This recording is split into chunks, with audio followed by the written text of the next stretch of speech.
오늘은 시청자 여러분들께서 들으시면 정말 깜짝 놀랄 수밖에 없는 반전에 대한 이야기를 해보려고 해요. 남만중 회장의 장남 남지석이 사고 때문에 지능에 문제가 생긴 것으로 밝혀져 있는데요. 하지만 그건 모두 남지석이 바보 연기를 하고 있었다는 반전이 준비되어 있을지도 모르겠습니다. 남지석이 사고를 당한 당시의 상황을 보면 남지석이 바보 연기를 하게 된 이유를 알 수 있는데요. 남지석이 사고가 난 건 남유석이 남지석의 차를 고장냈기 때문이었습니다. 회사가 욕심이 났던 남유석은 남지석이 다시 집으로 돌아오지 못하게 하기 위해서 남지석의 브레이크를 고장내버렸던 건데요. 그게 사고로 이어져서 남지석은 생명이 위독한 상황이 되고 말았어요. 남지석의 사고로 주애라의 엄마도 크게 다쳐서 사망하고 말았는데요. 남현석은 주애라의 엄마와 남지석의 수술 순서를 바꿔서 남지석을 살리고 주애라 엄마를 죽게 만들었습니다. 수술 결과 목숨에는 지장이 없었지만 머리를 크게 다쳐서 후유증이 많이 남을 것이라는 의사의 소견이 있었는데요. 하지만 남지석은 다른 후유증 없이 무사히 깨어났습니다. 기적적으로 후유증이 많이 남지 않아서 사고 당시의 기억까지 모두 생생했는데요. 그러나 그것이 남지석에게는 더 큰 악몽이었습니다. 남지석이 사고가 났을 당시 남지석의 의식은 희미했지만 그 자리에 남현석이 나타나서 했던 이야기들을 전부 듣고 말았던 거죠. 남지석은 남현석을 정말 아꼈습니다. 자기는 회사에 뜻이 없다고 하면서 남현석이 회사를 물려받는 것에 아무런 욕심을 내지 않았는데요. 오히려 자기 빈자리를 잘 채워주고 있는 남현석을 대견해 하면서 자기 몫까지 아버지를 도와줬으면 하는 마음이 있었던 것 같습니다. 그런데 사고 현장에서 남현석과 편상국의 이야기를 듣고 자기가 사고가 난 것이 남현석의 사주 때문이라는 것을 바로 눈치채고 말았죠. 사랑하는 동생이 자기를 죽이려고 했다는 것에 너무나도 큰 상처를 받고 만 남지석이었는데요. 남지석은 예술적인 조예도 뛰어날 뿐더러 머리도 좋은 사람이라고 했어요. 사고를 낸 사람이 자기 동생이라는 것을 순간적으로 파악한 건 남지석의 좋은 머리 덕분이었는데요. 하지만 남지석은 좋은 머리 때문에 더욱 큰 고통을 겪었던 것 같습니다. 동생이 자기를 죽이려고 했다는 사실은 차라리 몰랐으면 행복했을 비밀이었잖아요. 그럼에도 남지석은 남현석을 위해 자기 자리를 양보하려고 했던 것 같아요. 남지석이 집으로 돌아오려고 했던 건 사랑하는 사람의 엄마를 살리기 위해서였잖아요. 큰 병원비가 필요했던 남지석은 어쩔 수 없이 남만중 회장을 찾아가서 돈을 마련해 달라는 부탁을 했는데요. 남지석이 사랑하는 사람은 서태양의 엄마 서정혜였습니다. 당시 서정혜의 엄마가 많이 아픈 상황이었고 그래서 남지석이 돈을 구하기 위해 남만중을 찾아갔던 거였는데요. 남만중은 남지석에게 돈을 내어주는 대가로 집으로 다시 돌아오라는 조건을 내걸었어요. 결국 남지석은 아버지의 조건을 받아들였고 서정혜 엄마의 치료비를 받아서 서정혜에게 돌아가던 참이었는데요.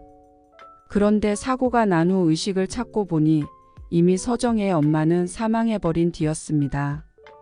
남지석은 정체를 숨기고 있었던 당시 김정욱이라는 이름을 사용하고 있었는데요. 서정혜의 엄마를 지키지 못한 죄책감 때문에 남지석은 서정혜 앞에 다시 나타나지 못했던 것 같아요. 하지만 남지석은 아주 중요한 사실을 모르고 있었습니다. 서정혜의 뱃속에는 남지석의 아이가 이미 자라고 있었던 건데요. 남지석이 사라져버린 후 서정혜는 혼자서 남지석의 아이를 낳아서 키웠고 그게 바로 서태양의 출생의 비밀이었습니다. 모든 것을 잃은 남지석은 자포자기하는 심정으로 바보 연기를 시작했는데요. 그렇게 해야 모든 사람들이 행복해질 수 있다고 생각했기 때문에 남현석한테 사장 자리를 양보하고 자기는 바보가 되어 살고 있었어요. 하지만 남지석은 남현석이 더욱 무서운 일을 꾸미고 있다는 사실을 몰랐습니다. 남현석은 자기 야망을 채우기 위해서라면 형이라도 해칠 정도로 잔혹한 사람이었잖아요. 아무리 동생을 사랑하는 마음이 있다고는 해도 그런 사람한테 권력을 쥐어주게 되면 너무나도 무서운 일이 벌어진다는 것을 마음이 여린 남지석은 예상하지 못하고 있었는데요. 하지만 남현석은 너무나도 무서운 일을 저지르고 말았죠. 정현태가 25년 전 남지석의 사고에 대해 눈치를 챈 것 같은 낌새를 보이자 모든 수단을 사용해서 정현태를 제거해 버렸습니다. 사돈지간인 사이인데도 남현석은 자기 비밀을 지키기 위해서 사람을 해치는 것에 아무런 거침이 없는 느낌이었는데요. 편상국을 계속해서 개인적으로 부리면서 온갖 굳은 일들을 처리했던 것 같습니다.